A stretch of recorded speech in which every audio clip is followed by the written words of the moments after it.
करीब 12 घंटे की लंबी बहस और चर्चा के बाद वक्फ संशोधन विधेयक राज्यसभा से भी पारित हो गया।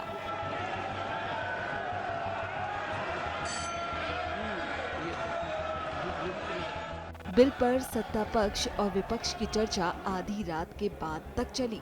चर्चा के बाद हुए मत विभाजन के बाद सांसद जब संसद से निकले तो सुबह के करीब 4 बज गए थे। संसद के दोनों सदनों से पारित हो जाने के बाद वक्फ बिल अब कानून बन जाएगा। बिल के पारित हो जाने के बाद विपक्ष के सांसदों ने कहा कि विधेयक रोकने के लिए उनके पास जरूरी आंकड़े नहीं थे। बहुमत में होता है उनका तो बिल पास ही हो जाता है। इसी संसद ने फार्म लॉज भी पास किए थे। बड़ी लंबी बहस हुई, बहुत मीनिंगफुल कंट्रीब्यूशन विपक्ष ने भी किया। सत्ता पक्ष के साथ दिक्कत क्या है ना, जो कि मैंने अपनी बातचीत में भी कही कि बहुमत आने का मतलब नहीं है कि हर चीज का ज्ञान आप ही को है। एक संजीदगी, एक बड़ा हृदय दिखा करके आप पूरे डॉग विसिल को आधार बना करके जो करने की कोशिश कर रहे थे वो कतई उचित नहीं था। फिर भी आपने संख्या बल अर्जित करने की कोशिश की, हालांकि वो भी बहुत अच्छा संख्या बल तो राज्यसभा में नहीं है अगर वो इंट्रोस्पेक्शन करें। लेकिन हम ये कहेंगे कि अभी भी लोगों के अंदर जो मन में असंतुष्टि है नागरिकों को, अगर उसको दूर नहीं किया तो इसका हश्र फार्म लॉज की तरह ना हो। आज बाबा साहब डॉक्टर भीमराव अंबेडकर के संविधान की हत्या की गई है, लोकतंत्र की हत्या की गई है और एक गैर संवैधानिक बिल संख्या बल के आधार पर पास किया गया है। आम आदमी पार्टी ने इसका विरोध किया। ऐसे ऐसे प्रावधान इस बिल के अंदर हैं जो अपने आप में बड़े हैरान करने वाले हैं। 5 साल तक जो मुस्लिम धर्म के रीति रिवाजों को मानने वाला व्यक्ति होगा, सिर्फ वही दान कर सकता है।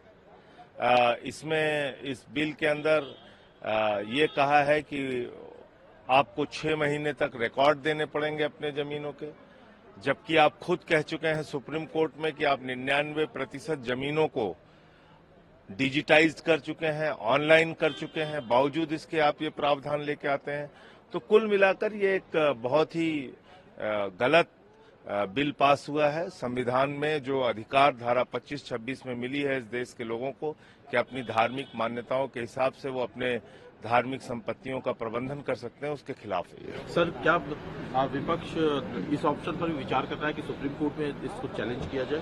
अब अभी तो आगे की क्या रणनीति होगी वो बाद में बताएंगे। हमारा विचार है कि ये पोलराइजेशन के लिए, समीकरण बनाने के लिए, अपनी असफलताओं से ध्यान हटाने के लिए आज बहुत साफ हो गया। जिस तरह वो बोल रहे थे, सत्ता पक्ष अपनी बात रख रहा था तो उसके इरादे नेक नहीं है। वो अपनी सारी कमियां छिपाने के लिए पोलराइजेशन करना चाहते हैं।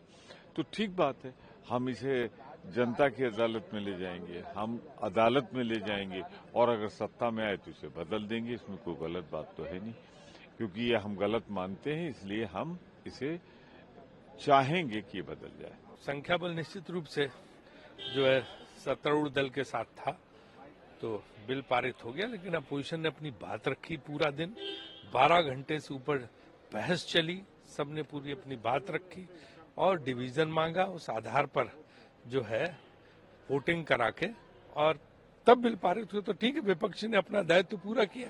सर, एक सरकार की जो बार बार दलील है, एक तर्क है कि कहीं भी रिलीजियस प्रैक्टिस में कोई दखल अंदाजी नहीं है इस बिल के जरिए। आपको क्या लगता है कि देखिए, वो कह तो रहे हैं, लेकिन उसमें जो अगर उसके प्रावधानों में जाओ जिसमें संशोधन दिए गए थे तो इसमें इस तरह की बातें हैं जिनको लेकर विपक्ष को आशंका थी। सर, क्या सुप्रीम कोर्ट में चैलेंज किया जाएगा इस बिल? नहीं, ये तो फिर आगे जो भी, अभी तो संसद का जहां तक मामला है तो उसमें जो विपक्ष अपनी भूमिका निभाई पूरी एकजुटता के साथ निभाई।